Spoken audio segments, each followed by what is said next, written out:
Hello, hello. Welcome back. Hope you're having a wonderful and blessed day today.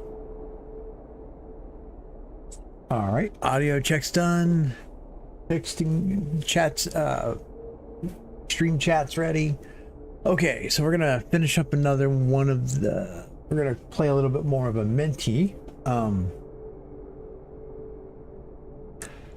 Another interesting thing I've been trying out here. I've had it for a while, and I had it plugged in. I don't know why I didn't think to do this.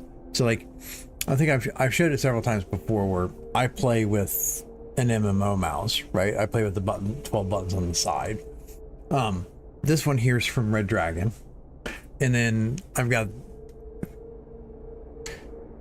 see, because the software is designed to catch me. And I've been playing with, their, mechanical keyboard, but it's got like a membrane mechanism to it to like dampen the sound so that it's not so clickety clacky. But for whatever reason, I've had it plugged in most of the time, and I never even thought to like see how much it would go based off of just the Wi-Fi signal and stuff. So I've had it turned on. I've had it unplugged now for 2 days. You love the MMO mice. You got the G600 and use it to control my volume of music. Yes, Godgamp.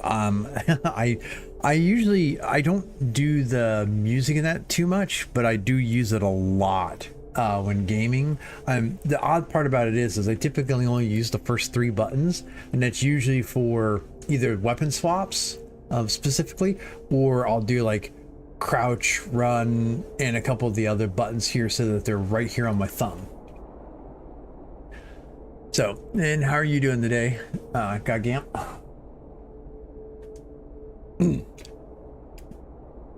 So,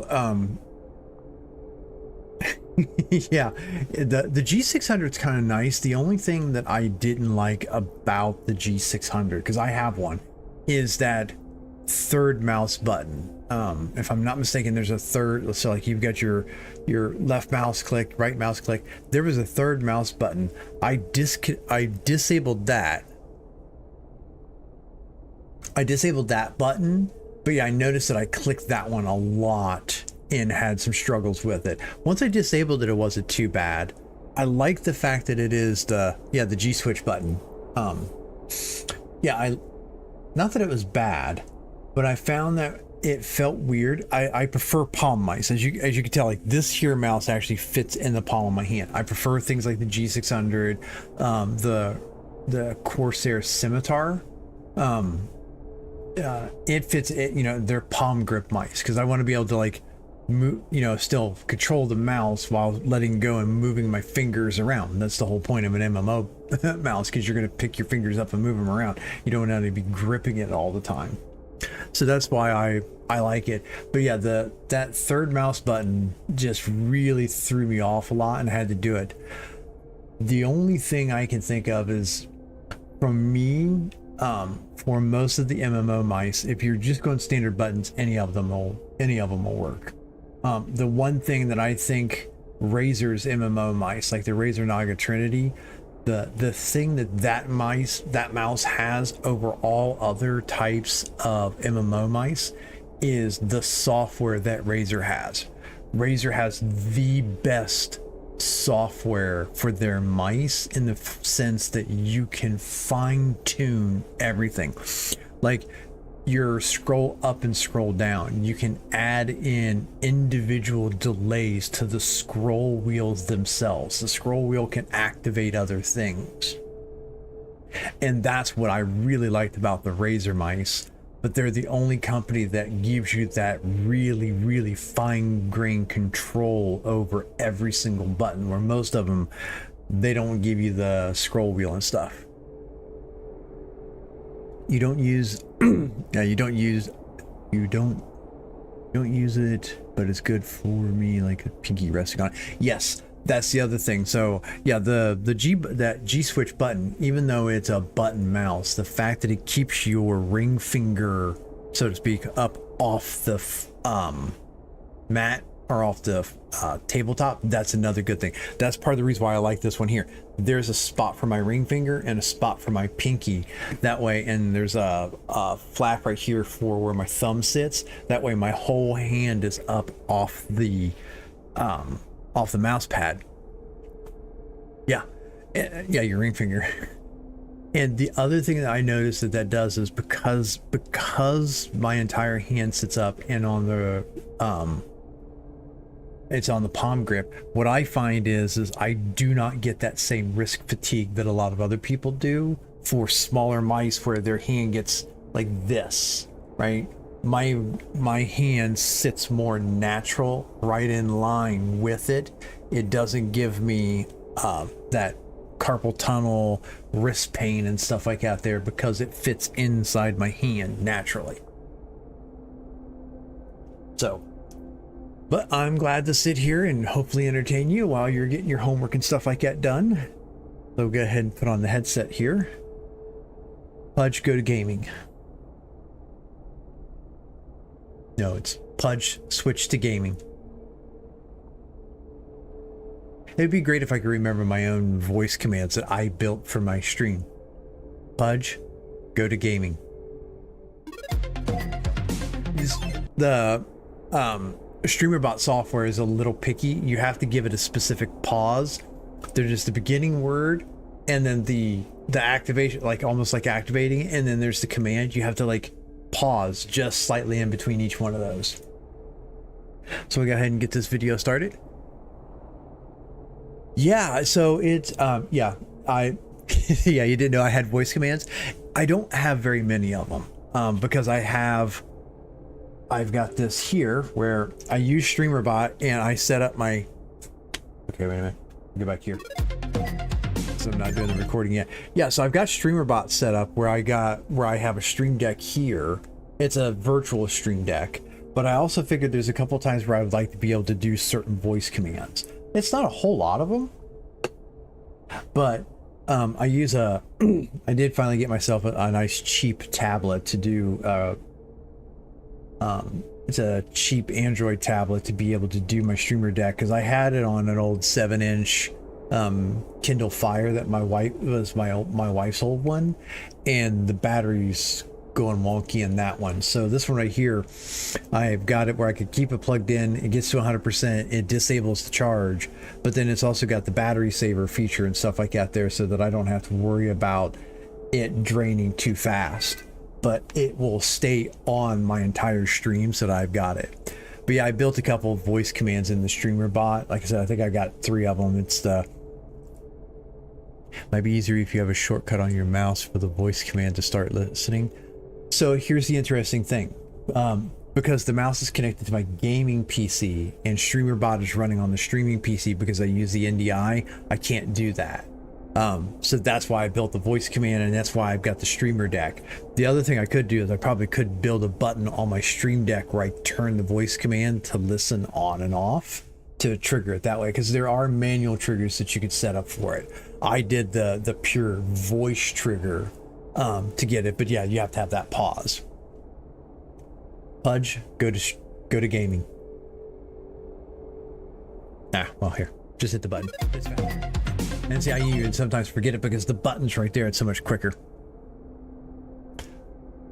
But that might not even be built in. Yeah, yeah, it is built in. But there's already too much work because you might as well just use the button. You're right. Yes, it is. It is a lot of work to remember those things, especially when I'm having a conversation or I'm looking and reading something in that there. It's a lot of stuff. But the other part was, like, I only built 3 of them.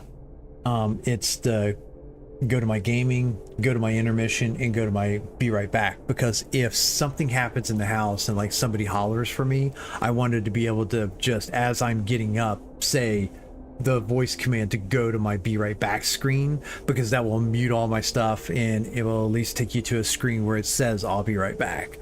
So that was like, that's part of the reason why I did it, is to make 1 or 2 things that are very, very rare things.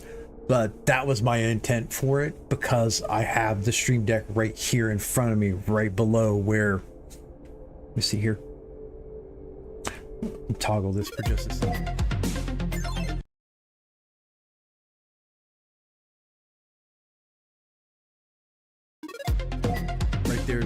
right there is where my thing is. So it's right in front of where I put my keyboard and stuff like that. So it's so much easier to do that. But yeah, while I'm talking, playing games and stuff like that, they're trying to recall which one of the voice command. That's why I only built 3 of them. Okay, well, let's go ahead and get this here game started. But yep, nope, you're right.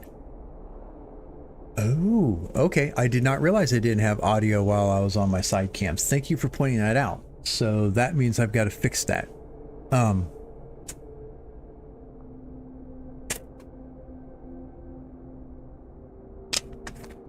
Here's just a quick tip. It's weird. I know it doesn't matter. I also understand that you're 16, but anybody else that might come back and watch this and stuff like that there, I pay most of my bills online. You will get a lot of bills in the mail because no matter what you do, they still send these things to you where you've got the envelope for returning the bill and stuff like that there. I keep these because I write junk notes all over them. Instead of me going out and buying notepads and stuff like that there, I keep these little empty things and I write my notes on them. And when I'm done, I throw them away because they were free paper.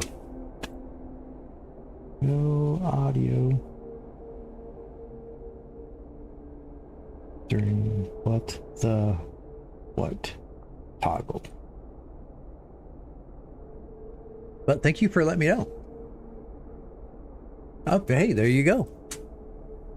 It's using it for Firestarter, using it for a lot of other stuff. They're just neat little things and stuff like that. I keep a huge stack of them here because there's so many. I play so many puzzle games where sometimes I just need to make a quick note and stuff like that. There, I just grab them, and then when I'm done playing the game, I can get rid of them so much. So, but yeah, it's good that your family uses them for Firestarter because I mean, at least it's going to some kind of good use versus just into the trash can and stuff like that, or even in the recycling. Okay. Get the recording started here for episode number 2. Welcome to episode number 2 of Amenti, and we are going to pick up where we left off at. I don't know how far back it's going to take me though, so we'll have to wait and see, since it seems like there's certain spots to save in. Oh, that's right. So in the previous game, in my previous session, I actually just walked through this door and it saved it. So I was like, okay. Are you kidding me? I've got a parkour partway in the dark? I don't even know if that's possible. Okay, made it.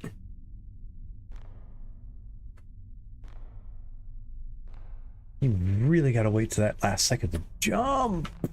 Okay.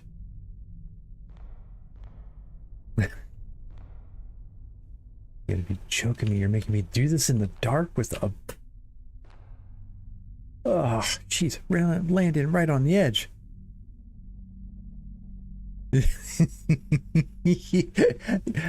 Yeah, I'm just better, but oh my goodness, like, you just can't tell where the edge of it is. That's the hard part.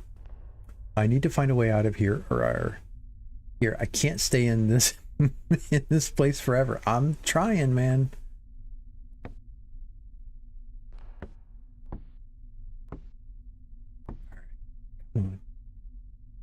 There is... Oh, that's right. You gotta... Left clicking doesn't pick up anything. Okay, this just seems like this is going to be something like I'm going to get partway down there. This thing's going to pop open and something's going to chase me.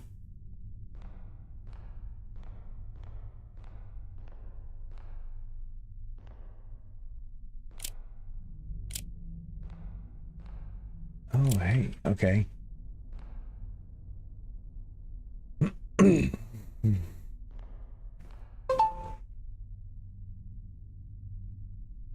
Okay, the Queen's Will. I stand at the end of my days. For 60 years I have walked this earth, but now sickness consumes me. Soon the breath of life will leave my body, and my time will be over. When Radaman's dead, he ascended to Amenti, the land of the dead. Yet in my dreams I have seen his spirit suffering, trapped in the chains of pain in that cursed place. I do not trust the heavens nor the gods. I reject their judgment and I refuse to go to Amenti. Do not embalm my body. Do not trap me in their rituals. Let my body stay here within these sacred walls, in this stone chamber. Let my soul remain in the shadowed halls of this pyramid to wander forever, free from the torment of the afterlife. Okay.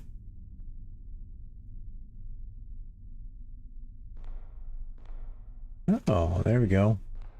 Somebody move that for me. Thank you, my good sir, whoever that was. Can I take a picture of that? That looks like it would be important. I'm supposed to be taking pictures of things, but very few pictures.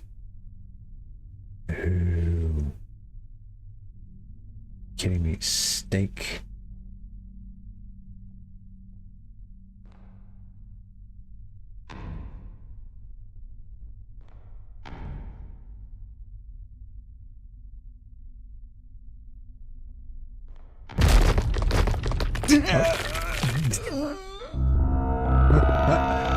Okay. Well, that's my first actual, like, true death in the game.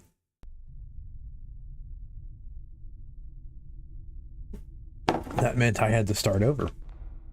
But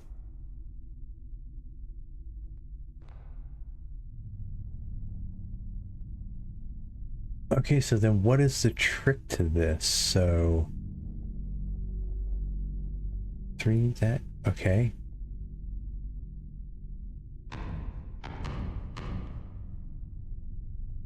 Is it gonna... Son of a motherless goat, really? So one of it you're supposed to avoid it, the next one you're supposed to step on it, maybe? I don't know.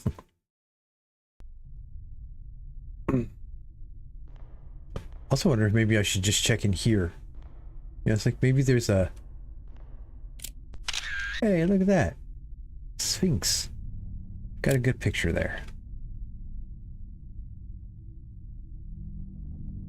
Is there anything? Okay, those are colors, which I don't have access to. Well, at least there's no colors out here.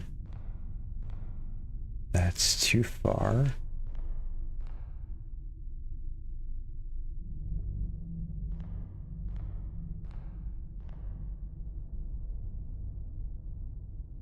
Okay, so we know if we go here, here.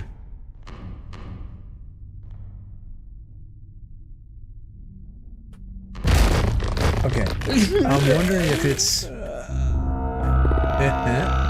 I wonder if it's the fact that I'm stepping on one of the other ones and triggering it.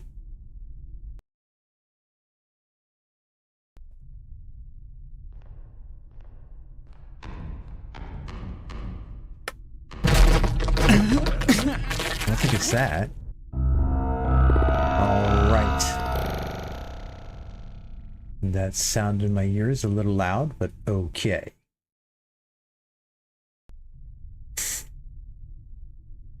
Seems like a lot of hard part here dying. Yeah, because it's... This here, it looks like it's supposed to be a map, but I don't think it is. I think this just throws you off. I think you're just supposed to, like, figure it out.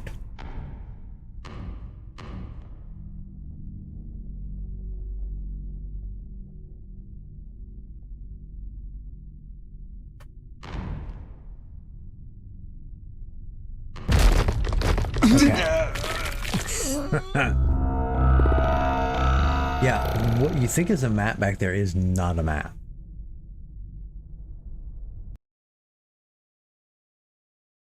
Unless it's meant to be just nothing but positional. Maybe you've got to go, no, because I go up 1, 2, and I have to go there. So like technically I go here, here, and I'm jumping here and then coming back.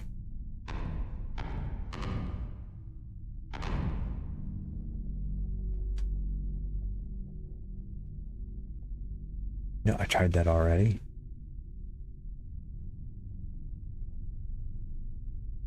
So then I wonder if it's this lion over here. Okay, lion. Lion and the... Oh! The row with 2 flowers. So... That's there. So that's a snake, 2 flowers. Here? Are you kidding me? How am I supposed to get all the way over to that? Maybe you don't. Maybe you just YOLO it for the...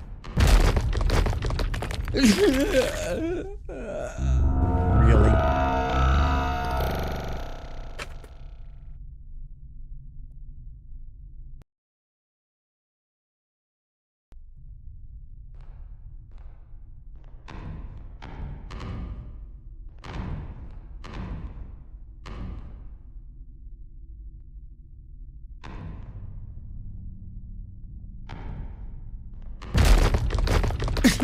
Okay, maybe I've just got to jump over that one.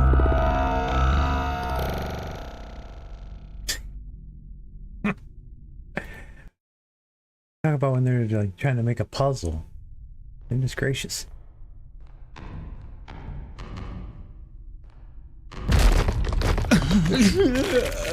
Okay. I must have just barely nicked that other one. Because it's like if you don't step on the right one, it just it doesn't matter, even if you're stepping towards the correct one.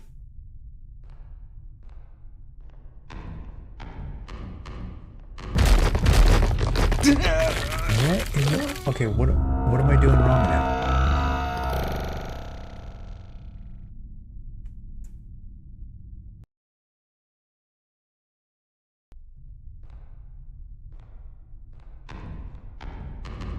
Oh, I had to go over.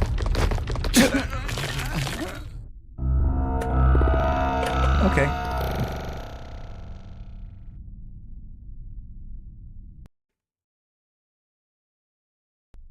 Did it somehow change?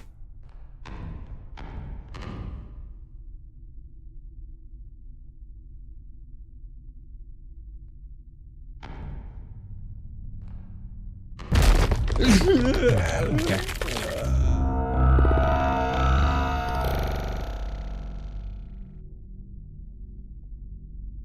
Okay, wait a minute. Is that it? Is that where is it? One snake. 1, 2, 3 eyes. 1 flower. 2 onks. Okay. 4 lions. 2 flowers, 1 snake. Okay. Oh my goodness. So it was the pattern. All right. I just wasn't catching what the pattern was supposed to be.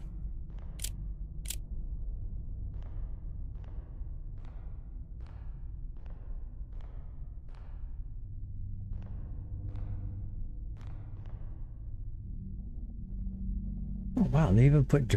So like, you know, just an interesting thing for the way the developer made the game, in the sense that they also added things to the inside of the sarcophagi. I don't know whether or not that was something that happened in actually Egypt and stuff like that there, but it's just an interesting little detail to see the fact that they put those kind of things in there as well. Oh, what is that? Okay. Don't know what that dude was doing over here.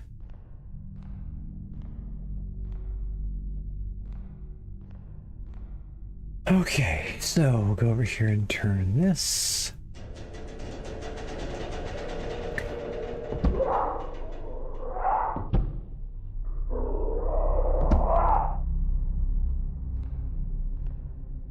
It doesn't seem like, come on.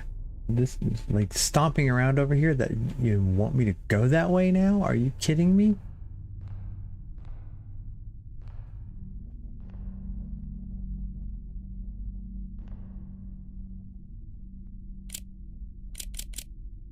You mean to tell me I got all the way right here and I can't take a photo of what looks to be a big, huge alien vessel?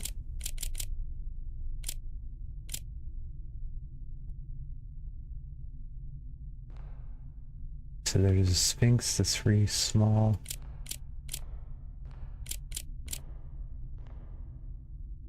That's something I can grab right there.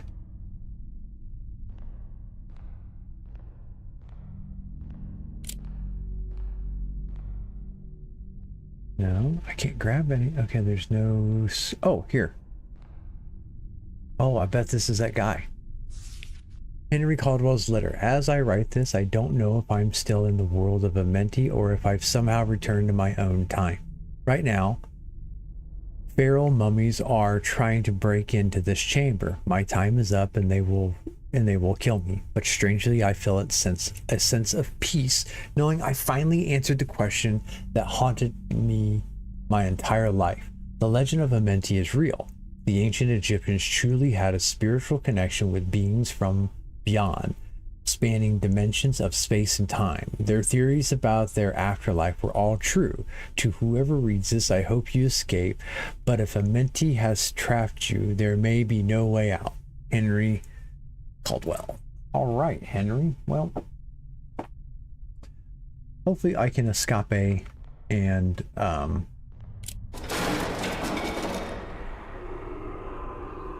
yeah, no, I'm good.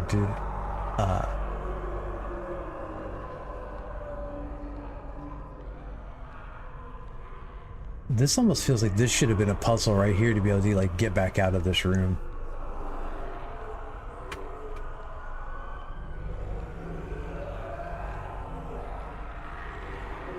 Like normally you would not go like traipsing through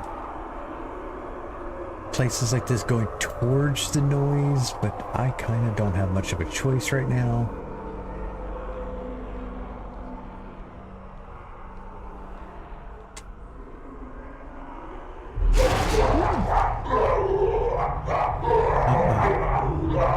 Excuse me, my good sir, do you happen to know the way out of here?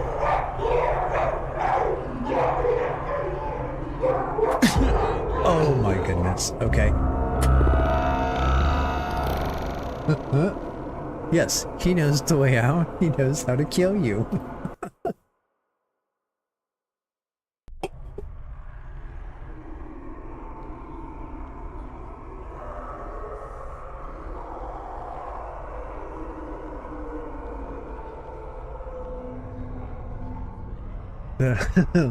Looks hard. Yes, it is.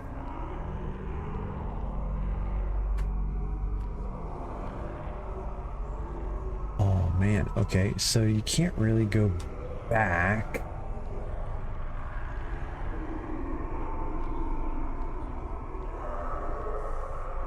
Dude, like I would be okay if like that thing, if that guy was like right here.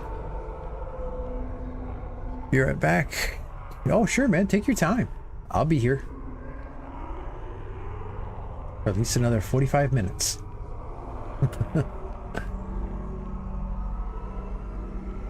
Okay.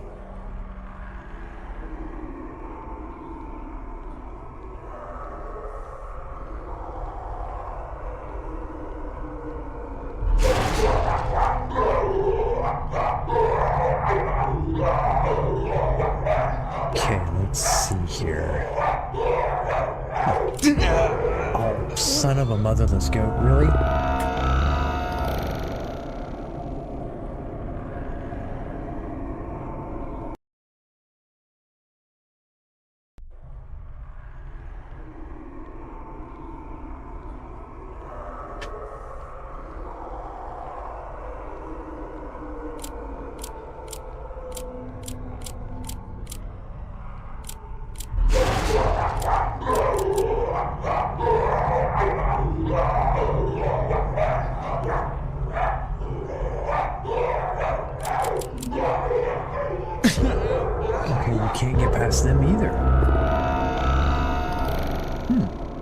Okay, that's a bit of a conundrum.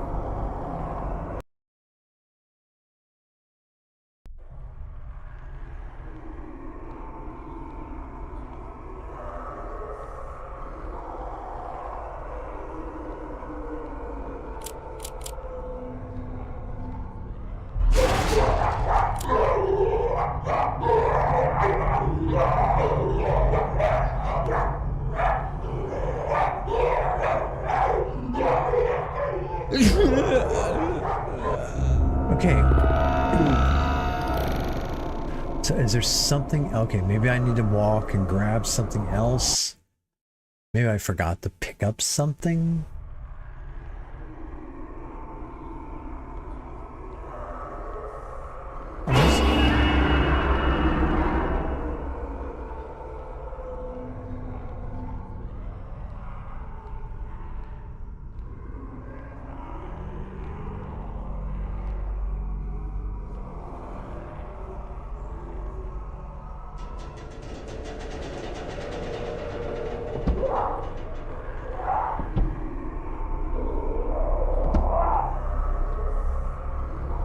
Nope, you can stay in there, my good sir.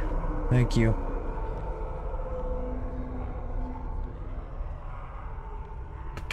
Was there maybe something in here I missed? Because like, if I could find one of those square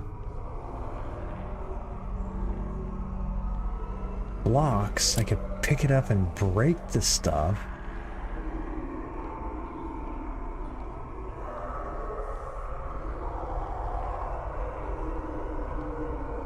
I can maybe break through one of these things here.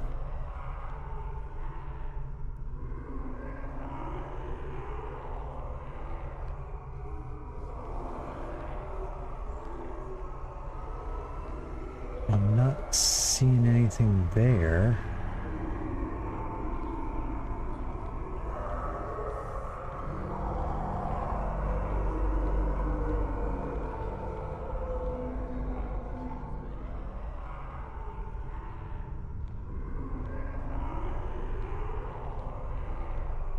Okay. Well, okay, let's try going back this way.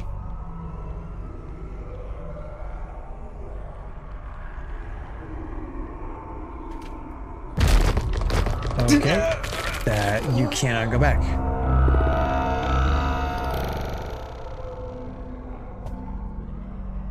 All right.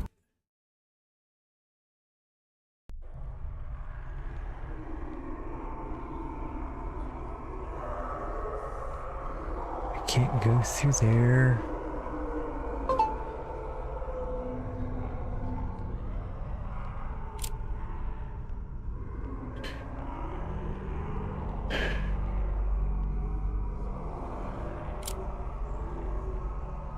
Am I missing something on the wall here?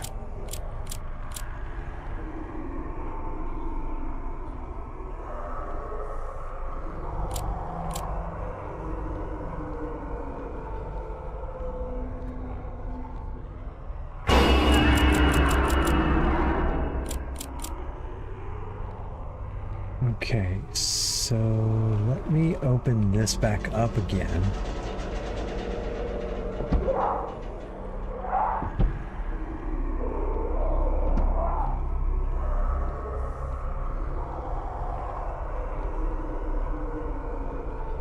Okay, so if I go back now,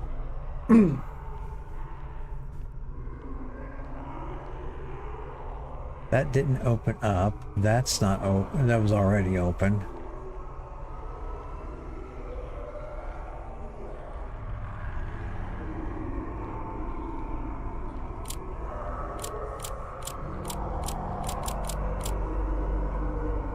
Is this something I can... Nah, it's not a button. No Butos there. That's rather strange that that doesn't lift all the way, but okay, sure.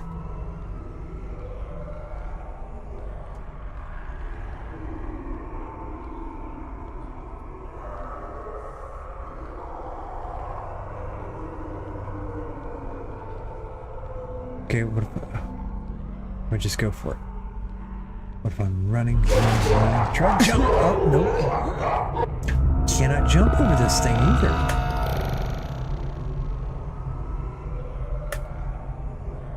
Okay, continue. I'm at a loss. It doesn't make sense what I gotta do here.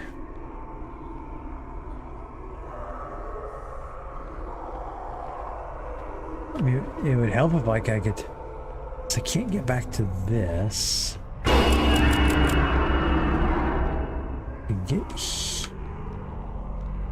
Alright, well, you know what? Let's just go ahead and open that back up. Let's go trigger this guy.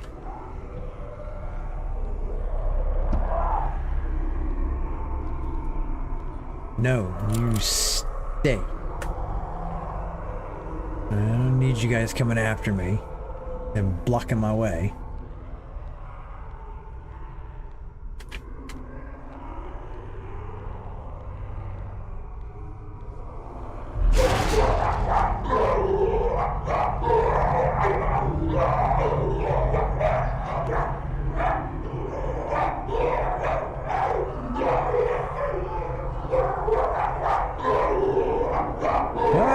Okay, that opened up. I don't know. Okay, alright. I'm perfectly fine with stumbling across things. It's not an issue for me.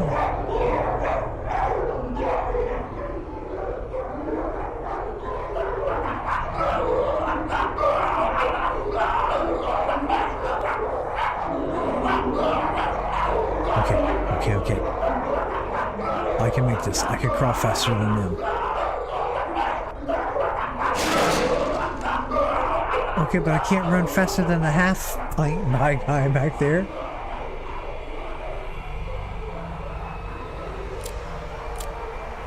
Nope, no pictures.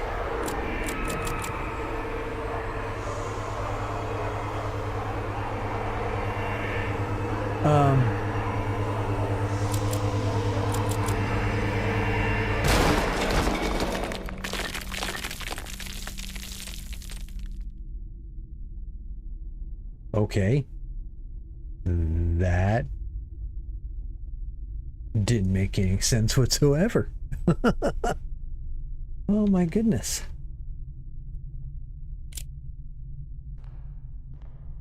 Oh, I'm back to the... Okay, I'm back to the beginning area here, okay?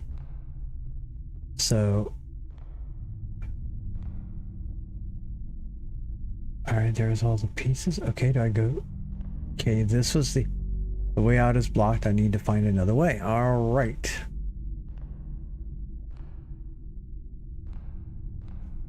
Okay, so I fell from... Okay, so... I came through a series of tunnels. So like there was a way down here. So like that was... There was a way up that way. So I'm wondering...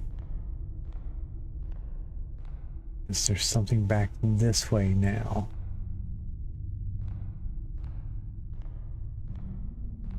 Oh yeah, I did find that.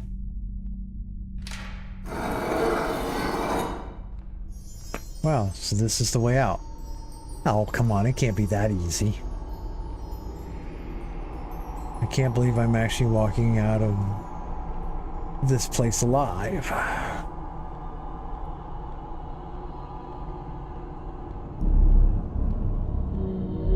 Well, alive is somewhat relative at this point. I'm trapped in the world of Amenti forever. Well, hey, if Mr. Caldwell can figure his way back, sort of.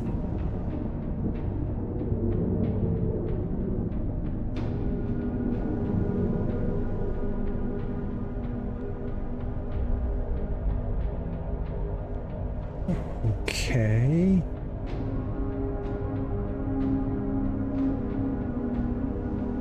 Those all look like circle puzzles.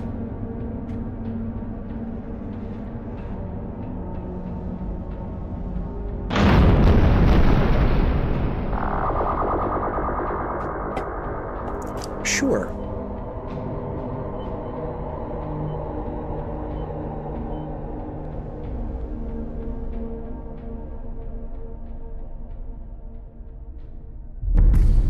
What?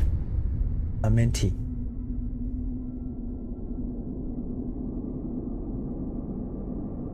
Dark Phobia Games.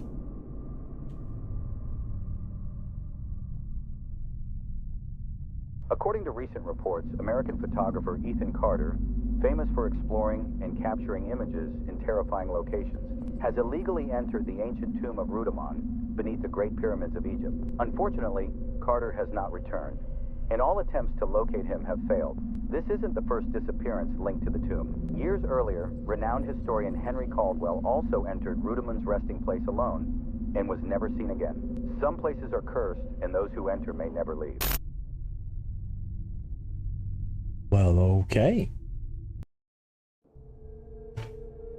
Really? That was it for the game?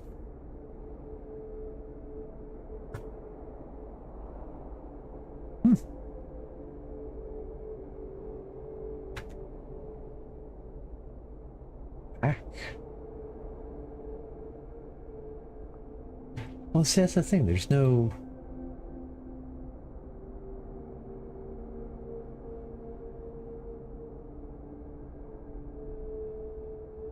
Huh.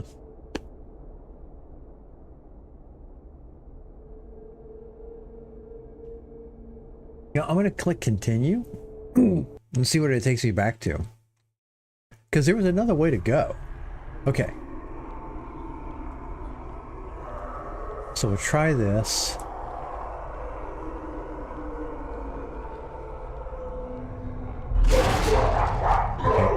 I gotta back up here.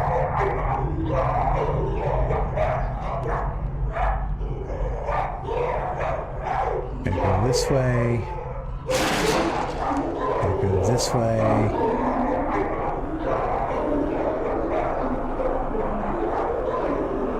Gotta go this way.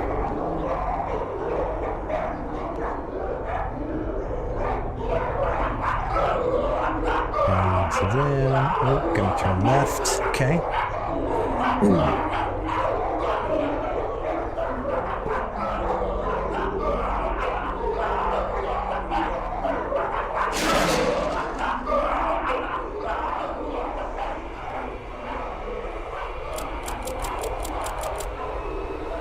Why can I not take photos of them?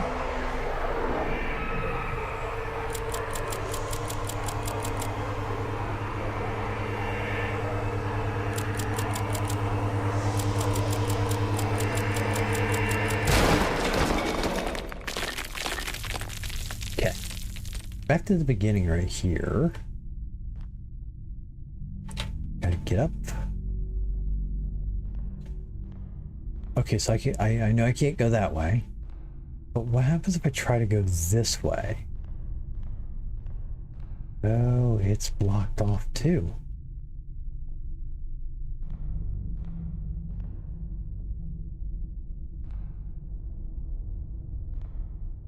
Oh, so okay, so it is. The game is done.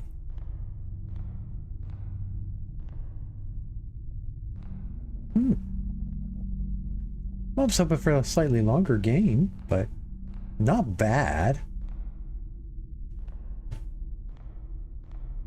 I mean, from a fundamental basics of a game, I think the thing that they've got going here from the beginning is the immersiveness of the world itself.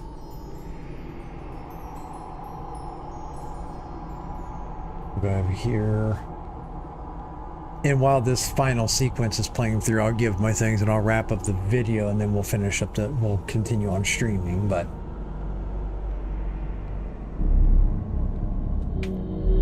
so what we'll do is we'll go ahead. Where's the new game?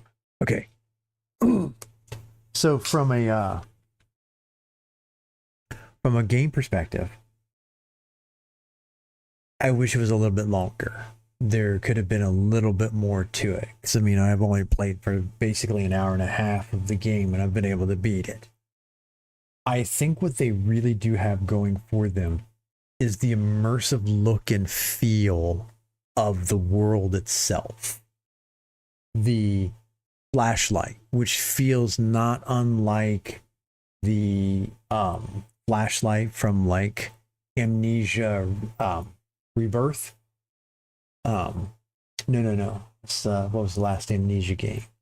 Not Rebirth. Rebirth was 3. Not Dark Descent. Well, but like, so the Amnesia games where you have a flashlight, you have those things.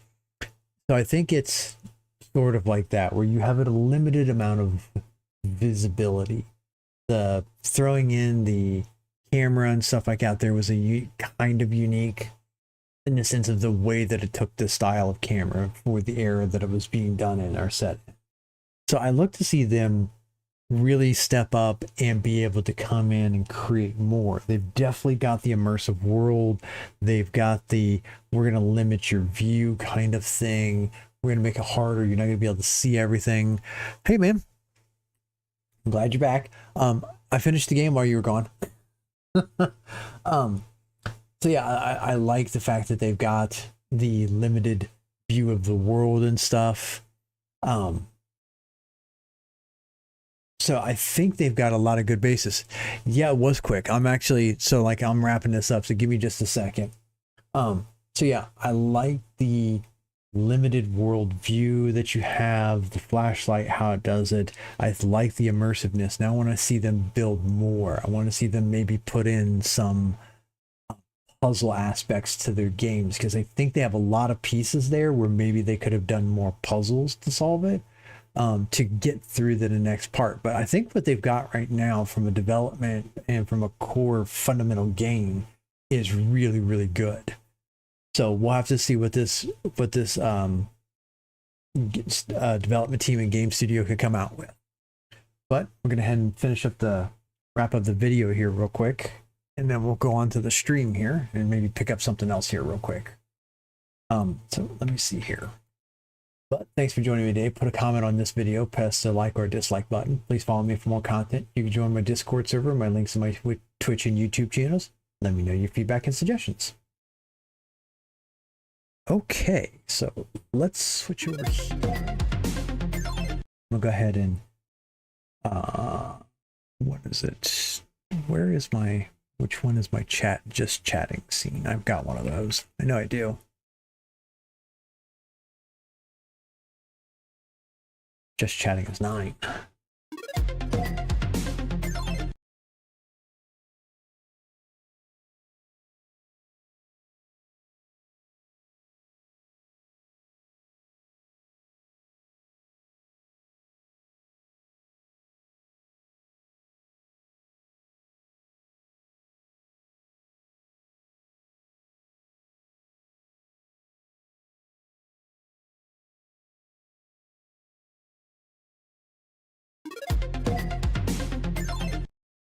Okay, no audio in or just chatting. Thank you. I'm gonna quit out the game here. I mean, as you can tell, my just chatting isn't that much different. So yeah, so there was the ending piece where I was trying to like run away from the zombies. Basically, a couple walls break down, and that you can go back and watch it. I was a little disappointed with how quickly the game ended, but I think they do, like I was saying, I think they've got a lot of good fundamental basics for the game where they could really expand upon it. So like the immersive world, the flashlight, the limited view, the exposure, you're going in, you're taking photos, which means you're looking for opportunities to take photos, and that opportunity to take photos distracts you from the things that could be happening around you or beside you because of that. So I think from an immersive experience, they've got a good start to a game. I'd like to see them build more puzzle aspects into it and stuff. Okay, so let's see here. My next game, while I'm sitting here, might as well just go ahead and do it. My next game is going to be called Order 13. Let me go ahead and pull up the store page on this one right here. It says you wake up in a dark warehouse tasked with packing orders while something lurks in the shadows. Work fast, stay safe, and protect your cat. He's all you have. So like the basic concept of this game is, let me see here. NDI display capture. Let's do that one. Number 8. And then we'll turn back on the gaming thing here. So like, here's the basic video for this. Yes, I have been enjoying the horror games a lot lately. Not that I'm against playing FPS games, because I've played them for so many years and stuff. I just don't think there's really too many FPS games that's worth the time and the effort. So let me go and pull this up. Put my headset back on so I can hear what it's saying. Yeah, this is going to be the next one here. So we'll make this full screen.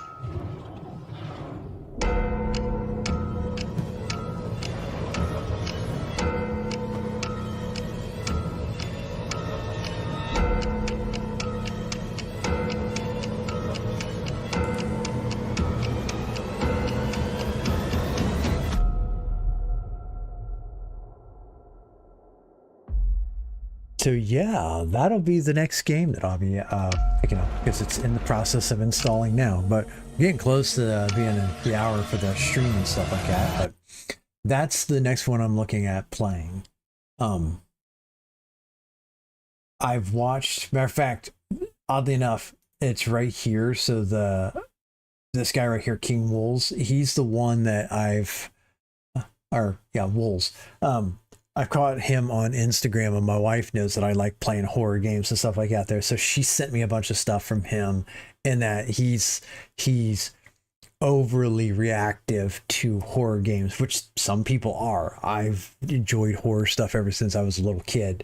So I feel like FPS games more. I feel like FPS games a more necessary played with friends. They can be. Kind of depends on the FPS game. If the game has a good community built around it, it's not bad. But one of the fundamental problems with FPS games that they've done here recently is they're taking away the community from it, right? The concept of like smack talk and having fun in a game and stuff like that, there's so many companies that are taking that away. You can wind up being penalized, you can for saying the wrong thing.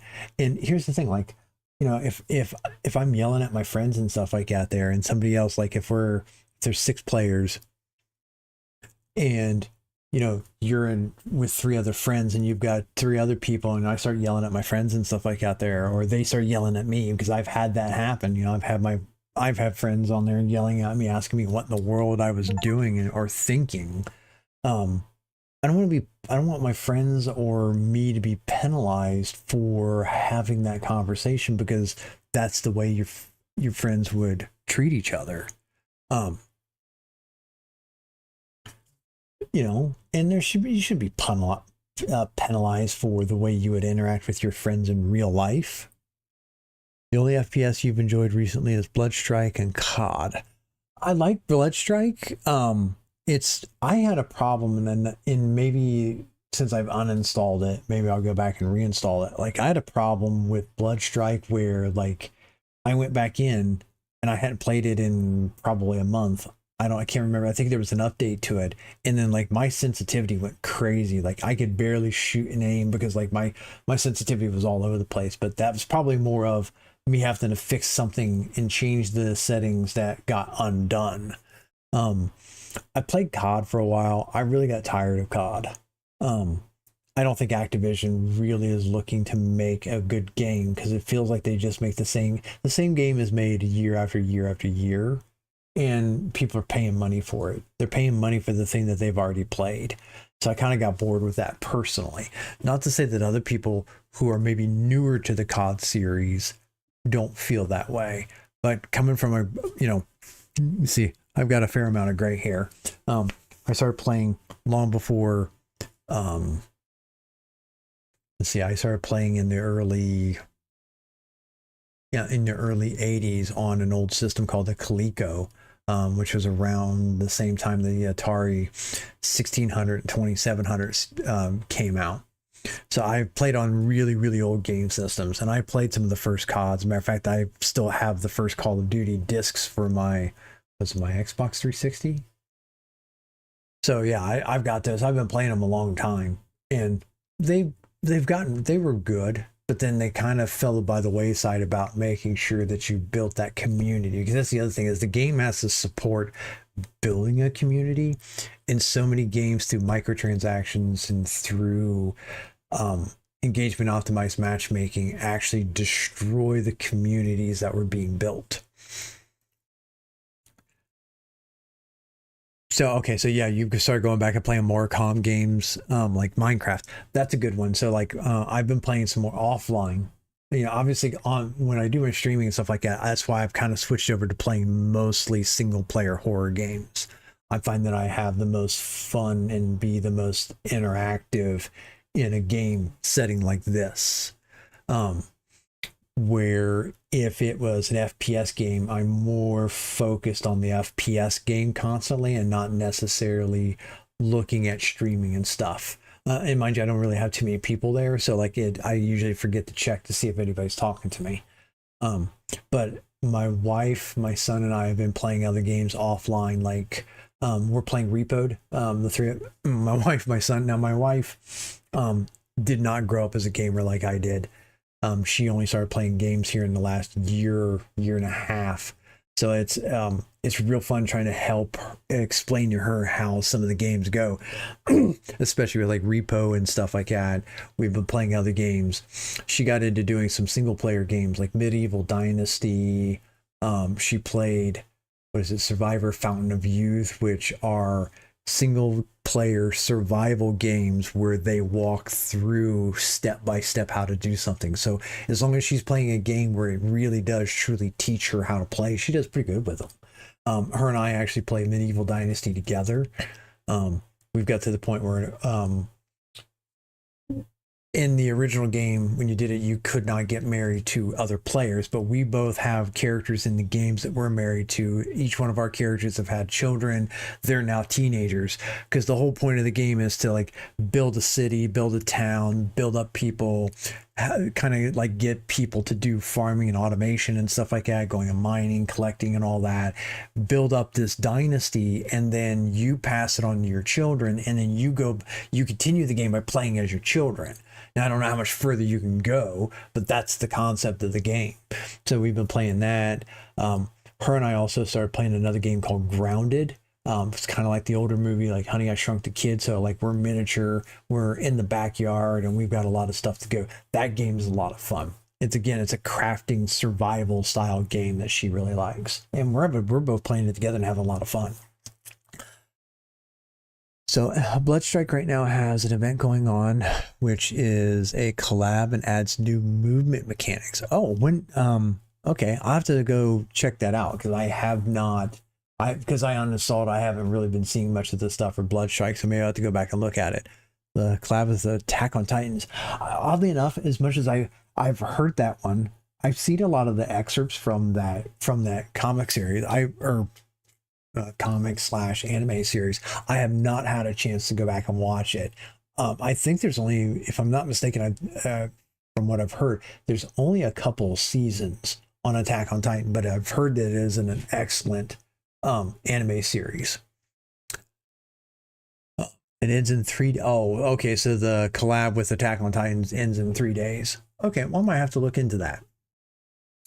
But so yeah, so I mean, I've been playing in a couple other games. I tried Marvel Rivals. I don't like the manipulation that they do of their matchmaking and stuff. Not that it's a bad game. I think it's a good game. I think they still have a ways to go to understand what it is balance. I've seen a couple balance patches here recently. The first few of them weren't balance patches. I think they were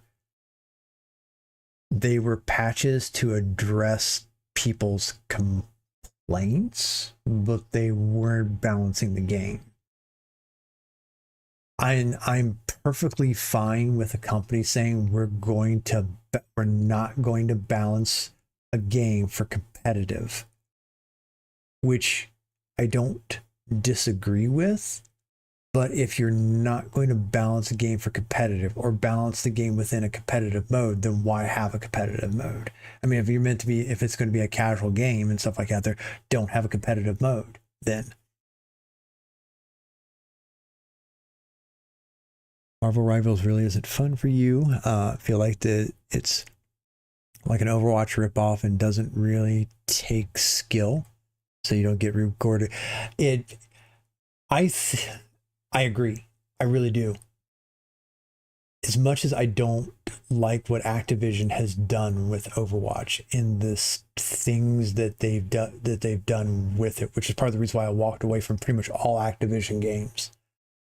The core model of what Overwatch, especially through Overwatch 1, compared to Marvel Rivals, I think Overwatch is a superior game. The thought process they put into it, the way they built it up when Jeff was there.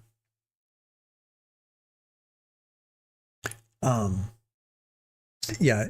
So yeah, if you only play the Activision games for the campaigns, where your single player campaigns, yeah, there's nothing wrong with that. their campaigns for some of their games are absolutely amazing. Especially like the Call of Duty campaigns, the zombie campaign and stuff like that. There, look at what kind of content that they created with the zombie game and stuff. But going back to Overwatch when it was under Jeff, and the way they were looking at building the community, because the fact that at a point in time, Overwatch really truly built the community of the game. And then they got into their corporate greed. They got into a bunch of other influencing and stuff like that there, where it was no longer about the community. It was about how do you obtain these things? How do you get microtransactions? How do you get more money? How do you do this, that, and the other thing? And they stopped being a game that fostered a really good community to being a game that was looking to just leech the... Yes, that is correct. His name is Jeff Kaplan. It started being a thing of how do we leech as much out of our community as possible? And then you look at the Overwatch 2 situation, how they changed it. They have effectively removed everything that they did, all the stuff that they were looking at doing. So now I guess in Overwatch 2, they're back to, they have 6v6 modes. They got rid of what was supposed to be the campaign or the mission modes. Those are all completely gone. Everything that made Overwatch 2 is gone. And the game that I paid for in both on the Xbox, on my personal account, and on my streaming account, that game's gone. I can't play Overwatch 1. They did away with it. So the money I spent multiple times for me and my sons to play, in my various things as I was going through and wanting a personal account and a public account and stuff like that there, all that's gone. I can't go back and play that game, even though I paid for that one. And it doesn't matter to me that the game is free to play. I want back the game that I paid for, because that's what I think I should be able to have. I should be able to have that. They didn't need to destroy and get rid of the first one to create the second one. But they did what they did, so I quit playing it. It's their game. They can do what they want. And as you can pretty well tell, they've lost a fair amount of their player base. One of the things I think that they did the best for years was like the Call of Duty zombie series and stuff, and some of the other the campaigns that they had in those, because those were amazing. I've played those over and over and over again. I can't tell you how many times I've gone back through, especially in the zombie series, and played the original maps. And I just checked the other day, Black Ops 3 has like something like 4,500 custom maps on Steam for that game.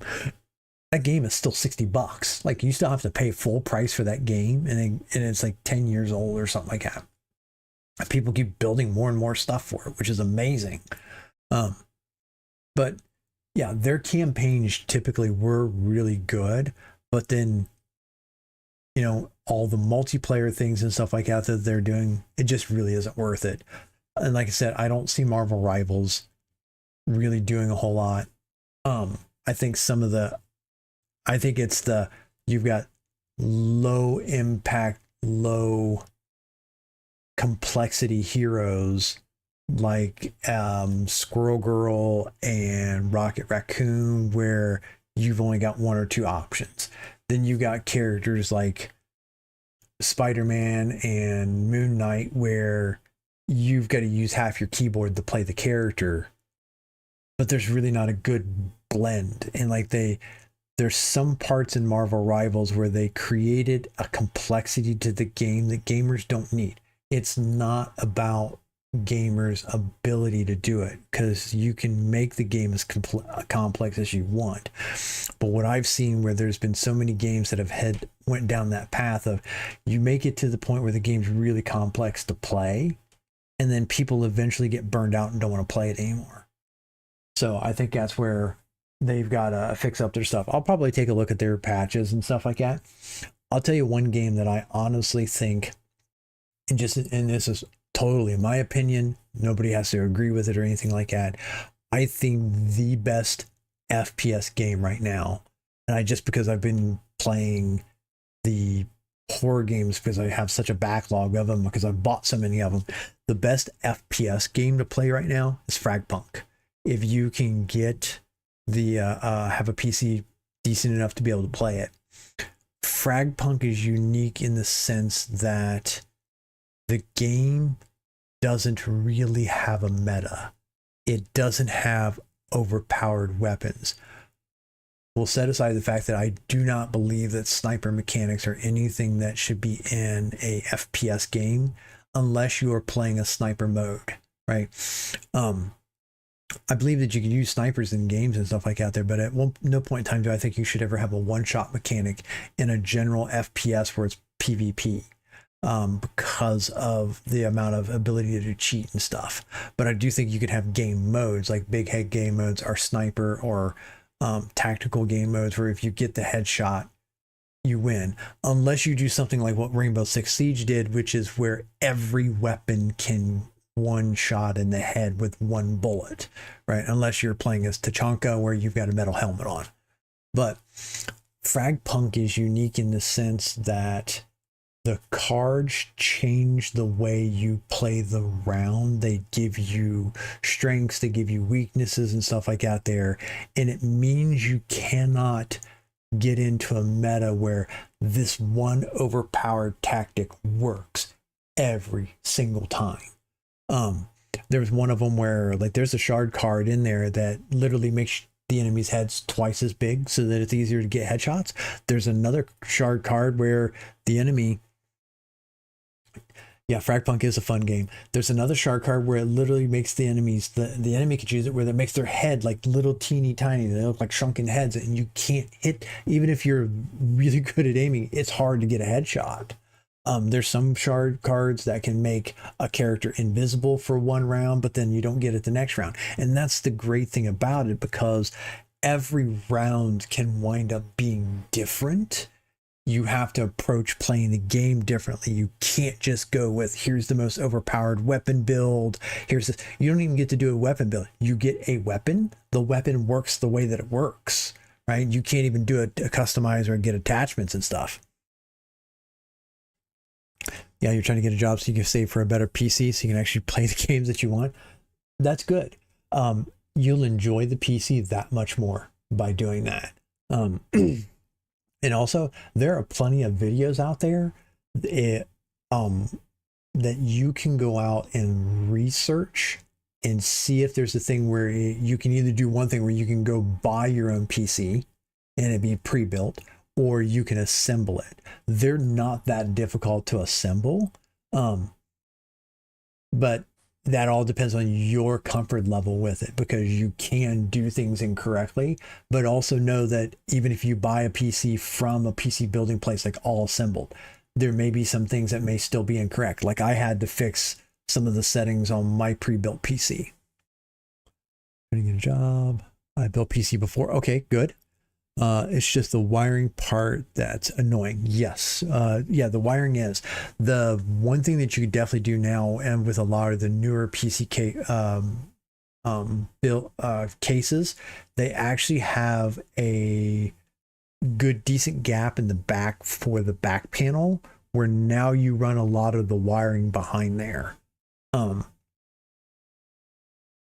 If you go out, Linus Tech Tips and Gamer Nexus does a lot of reviews on cases.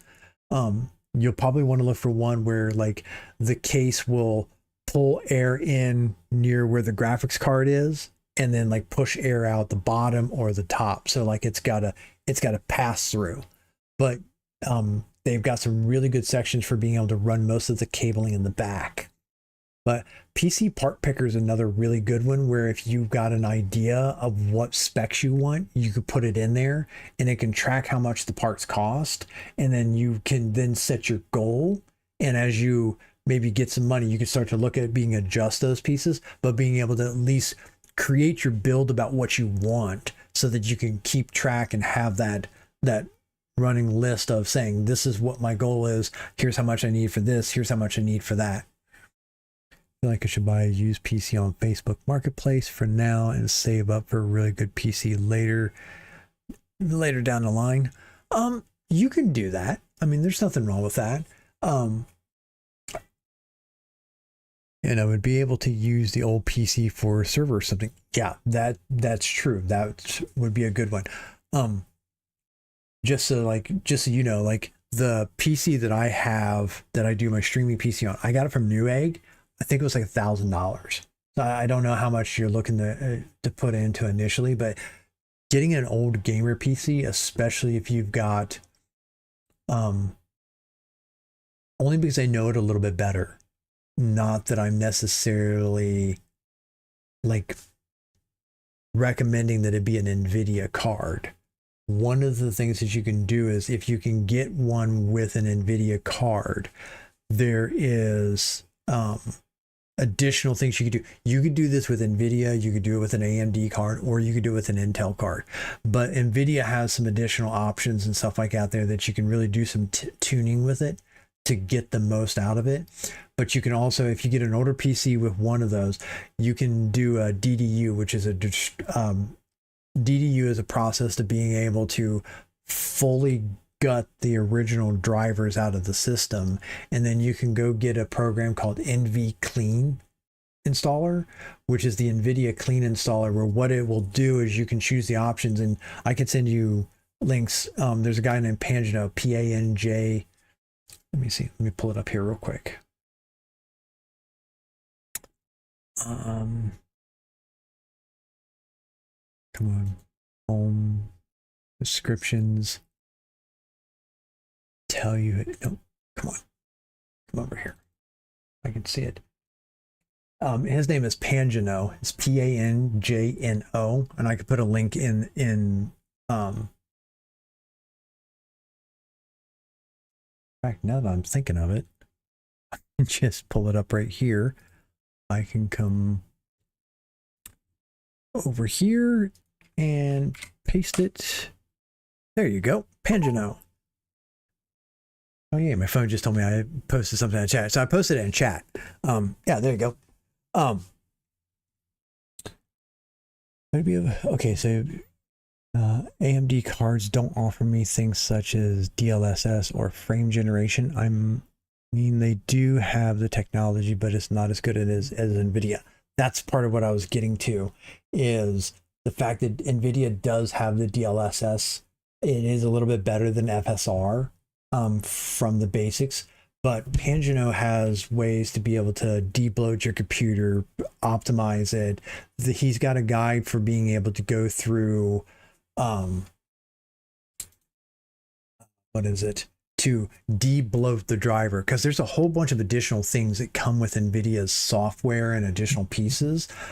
You could debloat the driver and remove it, like I do, because I use a headset. I debloat the NVIDIA driver and remove the USB, the HDMI audio output driver section, because I do not put audio to my monitor. My computer has built-in speakers. They sit right next to each other. I don't need the audio driver running in the background to put the audio out over top of the speaker, over the monitor, because I just don't need it.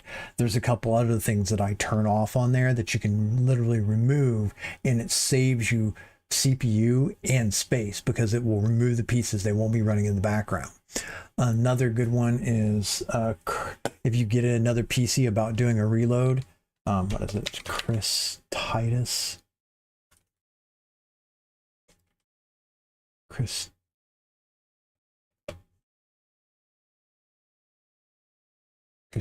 Tech.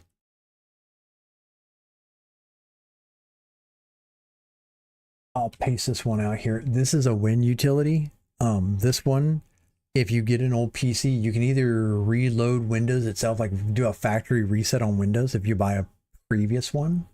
Let's see here. And in this, okay, come on. Here's my window here. Here, Chris Titus has a Windows utility that you can go in and strip a whole bunch of stuff out of Windows and debloat it and get it to run even faster. Good night, guys. Love you too, bud. So yeah, there's a lot of stuff you can do with that to be able to remove a whole bunch of stuff from Windows and debloat it, whether it's, I think this one here is primarily Windows 10 or Windows 11, but well, actually I think this runs on both Windows 10 and Windows 11. It's more optimized for Windows 11. So that'd be a couple things. Cards and offer. I have a question. Where did you post the link? I posted the link. Yeah, you should be able to see it. It should have integrated it all together, but I posted it on the Discord, in the Discord chat, like live chat.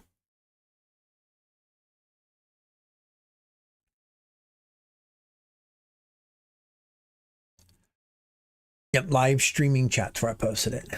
So those are just a couple of options and stuff. Switch it back over here.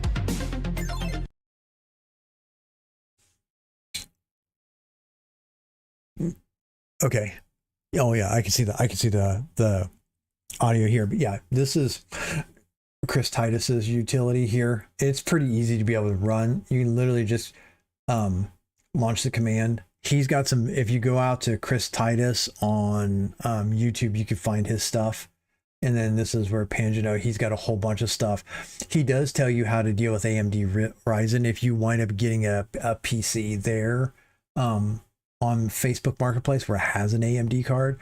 AMD cards are perfectly fine. There are ways to do it, and he's gotten better at being able to do it. But I've watched so many of his videos where he does the best with NVIDIA because that's the one he spent the most time with. So that's just my recommendation. If you get a used one, you should be able to do some stuff, or you could do the factory reset on Windows. You can wind up debloating it. You can get the drivers, you could debloat those, and then put Steam and stuff like that on there. And then there's even other options where you can tune and optimize stuff in Steam too. Because like Steam has a whole bunch of things where it wants to turn on like recording. You can disable a lot of things in Steam so that it doesn't take up as much resources as well. AMD is just better for actual price to performance, but the software is just not there yet. Exactly. That's been the one thing. Like their CPUs are better. In general, their cards are not quite as good as AMD as NVIDIA. Their Adrenaline software is, quite frankly, the last time I used it just about a year or so ago, their Adrenaline software is atrocious. Like, it has no semblance of what it wants to be other than the software to do things in. It is very, very difficult to do anything in Adrenaline because they have so many subscreens. The other thing that you can look for NVIDIA, so like if you get the NVIDIA GPU, you use DDU to do the driver uninstall to clean everything out of Windows. Then you can do the debloat for the NV installer, which Pangino has a link to both of those. Then the other thing you could do is you could get the NVIDIA app, which is their newer version, but you can also get a software package called NVIDIA Profile Inspector, where it gives you the ability to look all the way down into the registry options, the individual tweaks on the NVIDIA card to tune and optimize almost every individual setting of NVIDIA.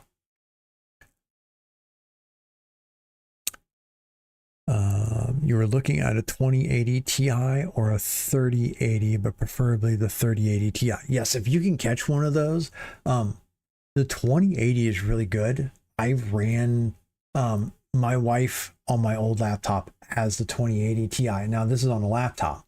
The 2080 Ti plays most of the games fairly well. I got one game that she's having a problem where I had to tweak some of those settings, but 2080 Ti and the 3080 are almost identical in the amount of throughput they can do. If you can get the 3080 Ti, definitely shoot for that one. But the 2080 Ti is not a bad machine to go, not a bad card to go with. I know I've got her card has the 2070 Super in it. And even the 2070 Super does really well. And I was able to bump up some of the DLSS settings, and it helped out a lot because she was having in the one game she was playing, which is Forever Skies, it was stuttering a lot, especially as she went down to the underdust in that game, and there's way more assets to render and more things that are going on. Is stuttering after going in and turning the DLSS up to performance mode, changing a couple of the settings, turning off VSync and stuff like that. There, her game runs so much better.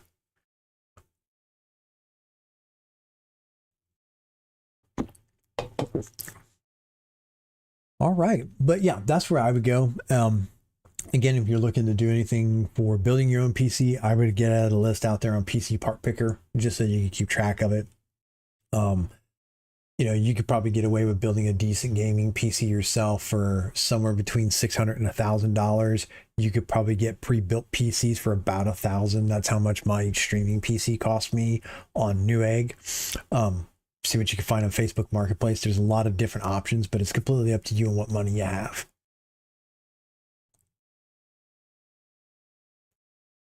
You feel like a stronger CPU might be better for you for your use case. It very well could be. Because of the games like Rust and stuff and Minecraft. Yes. If you're going to play games where they're not visually intense, but they've got a lot to them, Minecraft with a lot of mods, Rust with mods because of the way that it processes stuff, you're right. Those are going to be games where you want a better CPU and more memory.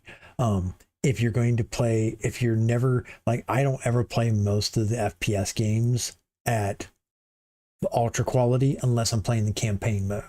So you could scale back on the video card if you're looking at playing games like Rust and Minecraft, or games where you're doing mods, because those are going to be more CPU bound, especially if you turn it down. If you're wanting a really beautiful experience, visual fidelity experience for a campaign, then the video card. But it's also not a bad idea to shoot for the middle of the road, get the better CPU and memory, and then buy a different video card a little bit later, because swapping the video card isn't too hard. Which is more, yeah, Minecraft is definitely more CPU intensive. And anything other than that would just be schoolwork, and it might help me better in the long run with servers. Yes, the CPU and memory is going to serve you better for some of the projects that you and I were talking about, for like software development, maybe running Docker and stuff like that there.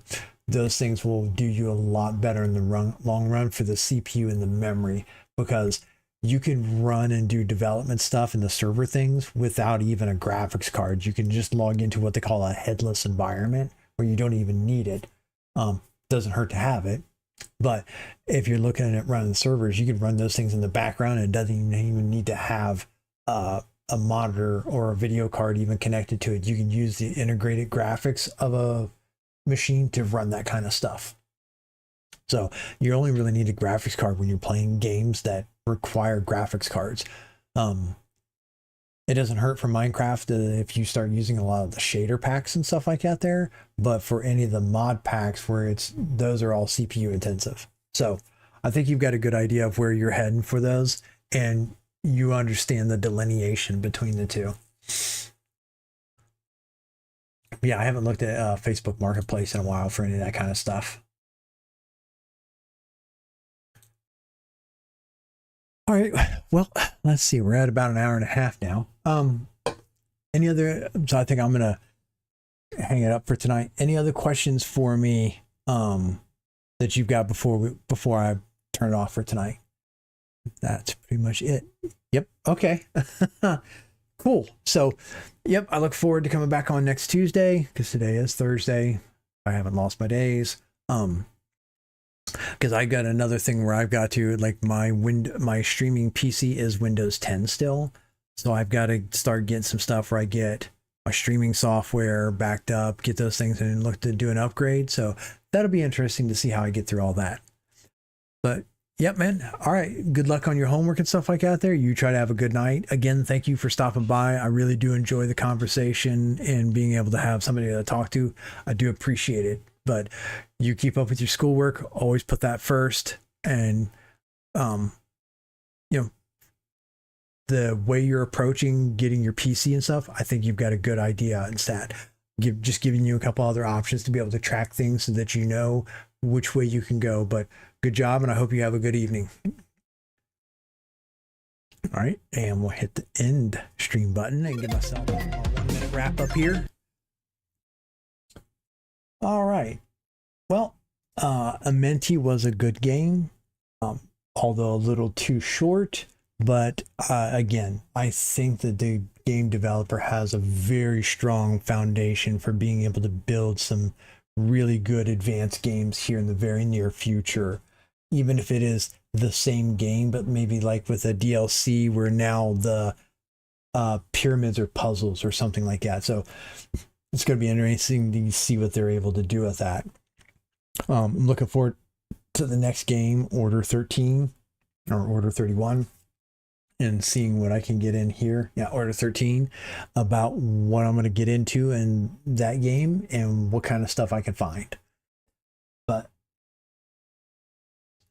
that's going to be the end of the stream for today. Let me know your thoughts and feedback. And as always, so long for now.